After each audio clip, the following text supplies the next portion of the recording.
Aumenta la tasa de pobreza en Argentina, según los últimos datos difundidos por el Instituto Nacional de Estadística y Censo, el INDEC. En el segundo semestre del año pasado, la cifra alcanzó el 42%, impulsada por un aumento del 6 puntos, del 6,5% en un año. La tasa de indigencia en el país superó el 10%, con un avance de 2,5 puntos en la comparación interanual. Esta tasa de pobreza alcanzada en la segunda mitad del año pasado no se registraba desde el año 2004, cuando Argentina trataba de recuperarse de la severa crisis económica del 2001 y 2002. Entonces, el nivel de pobreza llegó a un máximo del 57,5%. Estos últimos datos coinciden con la crisis económica derivada de las restricciones impuestas por la pandemia del nuevo coronavirus y se suman a la recesión económica iniciada hace 3 años. En Argentina, podemos decir, llueve sobre mojado. Roberto Kachanowski es licenciado en Economía por la Universidad Católica Argentina y es columnista de diversos medios de comunicación, entre ellos Infobae o La Nación. Señor Kachanowski, gracias por su tiempo, bienvenido al programa, buenas noches. Buenas noches y muchas gracias por el llamado. Llueve sobre mojado y los datos de incremento de pobreza, la verdad, son desalentadores. ¿Qué está pasando? Bueno, a ver, eran esperables. Obviamente que la pobreza se combate con inversión y con buenos nuevos puestos de trabajo. En Argentina hay demasiado empleo público y demasiados planes sociales. Entonces, los estímulos para producir y trabajar son escasos y quieren todos vivir del Estado. Usted calcule que en la Argentina hay 44 millones de habitantes. Todos los meses pasa por la ventanilla del sector público a buscar algún cheque 25 millones de personas. Ya sea porque están retirados, pensionados, ya sea porque tienen algún plan social, ya sea porque tienen alguna beca, porque son empleados públicos. Son 25 millones de personas sobre 44 que pasan a buscar, 44 millones, que pasan a buscar un cheque, y somos 6 millones de personas que trabajamos en el mercado formal, o sea, pagando impuestos, los que tenemos que sostener eso. Es obvio que eso es inviable, insostenible y se explica por sí sola la pobreza en Argentina, ¿no?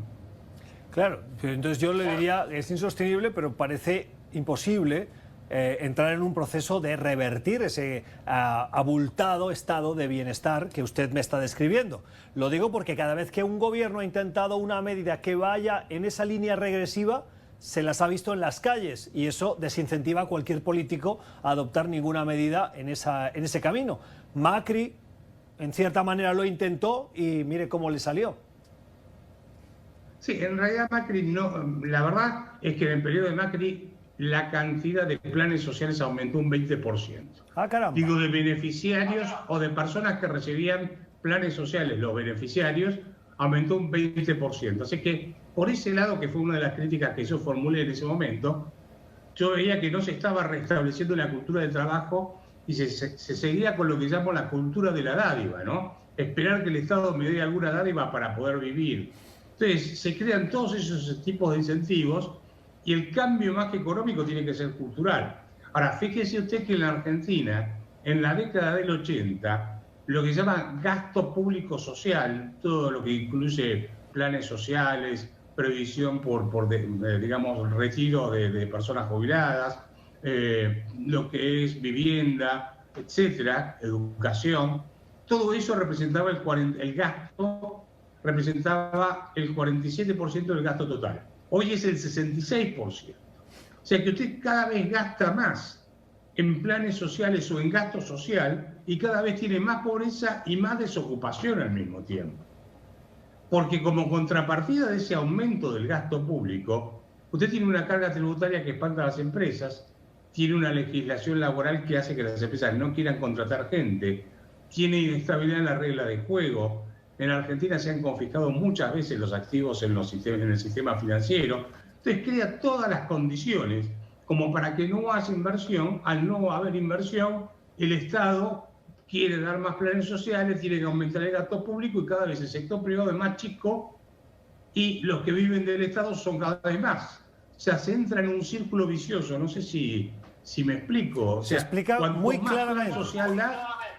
Cuanto más plan social da, más gasto tiene, menos estímulo para producir hay, menos estímulo para trabajar, menos producción, menos impuestos, menos sector privado, más pobreza. ¿Es algo endémico de Argentina y los argentinos? No, esto se aceleró básicamente en la época del kirchnerismo, cuando estaba a principios del siglo XX, cuando vuelan el precio de las commodities, el kirchnerismo tuvo un buen ingreso de impuestos por exportación de soja, etcétera, y eso le permitió financiar un aumento del populismo en forma más o menos significativa. Ahora ya ese viento de cola no existe y el problema está en cómo se hace para cambiar, sin una gran crisis social, todo un esquema montado de empleo público y planes sociales y volver a traer las inversiones. Usted sabe que Alemania después de la guerra quedó pulverizada por los bombardeos, pero ahí era cuestión de poner un ladrillo sobre otro. En la Argentina quedó pulverizado el sistema institucional. Cuando digo institucional, me refiero a las reglas de juego, normas, leyes, códigos, costumbres, las leyes y normas que regulan las relaciones entre los particulares y los particulares con el Estado. Cuando usted pierde confianza en eso, es mucho más difícil reconstruir esos ladrillos institucionales que los ladrillos físicos que uno tiene que poner para construir una casa. No sé si me explico.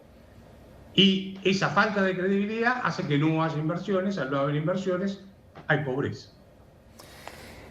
¿Cómo se nota hoy ese incremento de la pobreza y de la indigencia que también ha aumentado en Argentina? ¿Qué se ve? Aclarémosle a la gente que indigencia es gente que no tiene un ingreso insuficiente para alimentarse adecuadamente, ¿sí? Y para no desnutrirse. Usted calcule, estamos hablando de 10% de indigencia en la Argentina, que son 4.400.000 personas, en el país de la vaca y el trigo. Es un milagro que logró el populismo, algo imposible de conseguir. Es como si el combustible fuese caro en Arabia Saudita, qué sé yo, cosas por el estilo. En donde se ve mucha gente durmiendo en la calle, lo que nosotros llamamos villas de emergencia, gente viviendo en condiciones muy precarias, se ve la extensión de ese tipo de cosas, ¿no es cierto? La explosión de la pobreza se percibe caminando solo por la calle. Y le aclaro, mucha gente que era de, digamos, un nivel social medio-bajo, una clase social media, entró en niveles de pobreza con esta cuarentena eterna que a la gente no le permitía trabajar. Entiendo. ¿Qué solución tiene la situación de la productividad o la ausencia de la misma y el modelo económico no productivo de Argentina? Mi impresión es que, más allá de las soluciones económicas, hay que empezar por un cambio en el discurso político y volver a hacer un discurso de la cultura del trabajo en vez de la cultura de la dádiva. Argentina se construyó como Estados Unidos, con inmigrantes, gente que venía a trabajar. Hablo de fines del siglo XIX, principios del siglo XX. Esa gente venía, nuestros abuelos vinieron a la Argentina a trabajar. Entonces, se construyó la Argentina con trabajo, al igual que Estados Unidos. Ahora, ¿qué pasó? En un momento en la Argentina se empezó a dejar de lado la cultura del trabajo y se empezó a dar la cultura de la dádiva, el populismo que le saca a uno para darle a otros.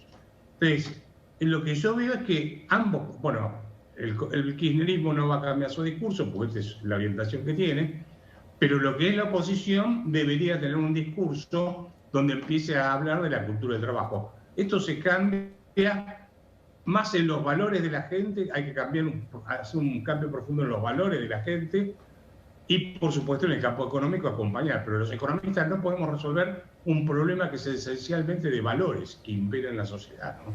En España, cuando se buscan esos grandes acuerdos de modelos productivos, se sientan en la mesa la patronal, los sindicatos y el gobierno. En Argentina, ¿hay voluntad por parte de los actores sociales, me refiero a los empresarios, pero también, sobre todo, a los sindicatos, para buscar esos grandes acuerdos que pueden ser dolorosos para algunos trabajadores, pero que son beneficiosos para el país y sus ciudadanos en general? Mire, a ver, es probable que algunos gremios del sindicalismo estén dispuestos a sentarse a discutir.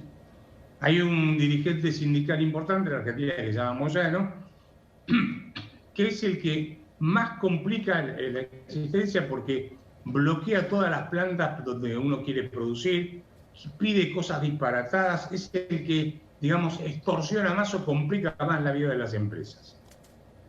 Y ese es aliado del gobierno. De manera que yo hoy no veo esa posibilidad de sentarse a debatir un proyecto de políticas públicas como en España en su momento, estoy hablando con Adolfo Suárez, fueron los pactos de la Moncloa, ¿no? Donde hubo un acuerdo de precios y salarios, pero también un acuerdo de políticas públicas de largo plazo que todos iban a cumplir, cualquiera fuera el que ganara las elecciones. Eso sigue faltando en la Argentina. ¿Puede acabar imponiendo el gobierno de turno esos planes de la Moncloa, ya que usted me los cita, esos grandes acuerdos de país, obligando a los gremios, a los sindicatos o a los empresarios, para no demonizar a nadie en esta entrevista, a cambiar determinados patrones de conducta para levantar de nuevo la economía productiva argentina? A ver, hoy yo lo veo imposible con el kirchnerismo porque en realidad el kirchnerismo tiene un proyecto totalmente distinto al que podemos tener usted y yo en mente. No, ellos no creen en lo que es la democracia republicana liberal tradicional. Ellos creen en un sistema más de tipo venezolano, chavista, donde uno concentra todo el poder absoluto, ¿sí? Entonces, esa es la famosa grieta. Acá no es que estamos discutiendo si repartimos 5 puntos más del Producto Bruto en planes sociales o 5 puntos menos. Estamos hablando ya de un modelo donde quieren subordinar la justicia al Poder Ejecutivo, o sea, transformar al presidente en prácticamente un monarca. Entonces, ese no se va a sentar a negociar porque quiere todo el poder. No sé si soy claro, o sea, su objetivo es otro. Sí podría ser la oposición con alguna parte del peronismo no kirchnerista y con algunos sindicatos que están viendo que cada vez tienen menos afiliados a sus sindicatos porque van perdiendo tantos puestos de trabajo, por ejemplo, el sindicato de comercio o el sindicato de los restaurantes y hoteles, tienen cada vez menos gente afiliada a sus sindicatos. O sea, el sindicalista pierde poder porque pierde afiliados, ¿se entiende? Entonces, ahí se podría lograr un acuerdo de reforma laboral y una serie de reformas muy importantes que hay que hacer en la Argentina para salir adelante desde el punto de vista económico, ¿no? Ojalá salgan, porque los datos de pobreza son sorprendentes y, sí, y tristes, si me permite, porque Argentina fue una joya en América Latina en su momento. Uno lo visita y se da cuenta de lo que fue y de lo que podría ser, pero no es hoy, precisamente por lo que está usted comentando. Señor Kachanowski, economista, licenciado por la Universidad Católica Argentina y columnista de diversos medios de comunicación. Gracias por habernos acompañado esta noche.